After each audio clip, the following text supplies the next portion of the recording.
விளையாட போகிறது டைம் பேத்து இன்னும் சைக்கிள் வச்சு போய் கிடக்குற இவன் தான் வச்சு போக வச்சுமா ஏன்டா சைக்கிள் எடுத்துட்டு போனேன் நீ நான் காலையிலேருந்து உங்களோட சைக்கிளை நான் அடுக்கவே இல்லைண்ணா சைக்கிள் எடுத்து பொச்சாக்கி போட்டு பொய்யே சொல்றாய் நான் உண்மையாக அடுக்கவே இல்லைண்ணா பொய்யாட சொல்றா சைக்கிள் எடுக்கலேன்னு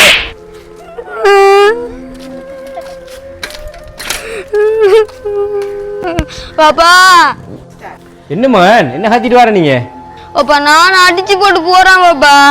ஆனா அடிச்சிட்டு போறானா ஏன் அடிச்சு போட்டு போறான் அவனுக்கு நீ என்ன செஞ்ச அவனுக்கு நான் ஒன்றுமே செய்யல பாப்பா அவர் சைக்கிள்ல வச்சு போய்த்தாண்டு எனக்கு கரைஞ்சு போட்டு போறாரு செல்ல அப்ப நீ உண்மையிலேயே அவன் சைக்கிள் எடுத்து போகலையா அன்னைக்கு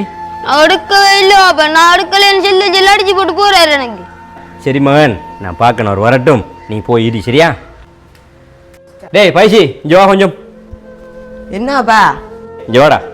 என் மேசைக்கு மேல இருந்து 500 ரூபா காசை காணல நீ தான் எடுத்து என்னடா இல்லப்பா நான் உண்மையாக எடுக்கலப்பா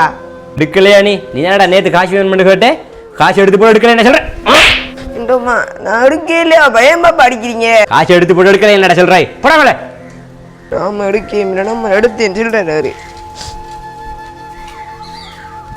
என்னண்ணா நீங்க ஒரு மாயா சோகமா இருக்கீங்க இல்லடா தம்பி வாப்பாடா 500 ரூபா காசை காணலையாமன்னு சொல்லி போட்டு நான் அடுத்தேன் எனக்கு அடிக்காடுறா இங்க எடுக்கவே இல்லையாண்ணா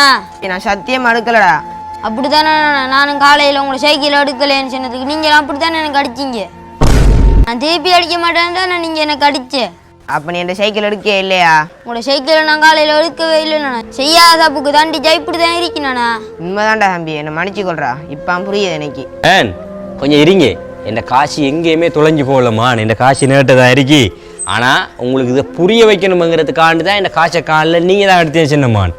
மகன் தப்பு செய்யாமலுக்கு யாருக்கும் தண்டனை கொடுக்கக்கூடாது நம்ம சரியாக விசாரிக்காமலுக்கு தீர விசாரிக்காமலுக்கு நம்ம ஒரு மனுஷனுக்கு தண்டனை கொடுத்தோம்டா ஒரு நாள் இல்லாட்டி ஒரு நாள் அது நம்மளை திருப்பி அடிக்குமான் அதை உனக்கு புரிய வைக்கிறதுக்காண்டி தான் நான் இப்படி என்னை மன்னிச்சு கொள்ளுங்கப்பா தெரியாமல் நான் தம்பிக்கு அடிச்சிட்டேன் சரிம்மான் உனக்கு புரிஞ்சதே எனக்கு சந்தோஷம் யாருக்குமே தப்பு செய்யாமலுக்கு தண்டனை கொடுத்துடாது அது ஒரு நாள் இல்லாட்டி ஒரு நாள் ஒன்று அது தாக்கும் மன்னிச்சு கொள்றா நான் தெரியாமல் செஞ்சுட்டு சரிண்ணா நான் மன்னிச்சுக்கிட்டேன்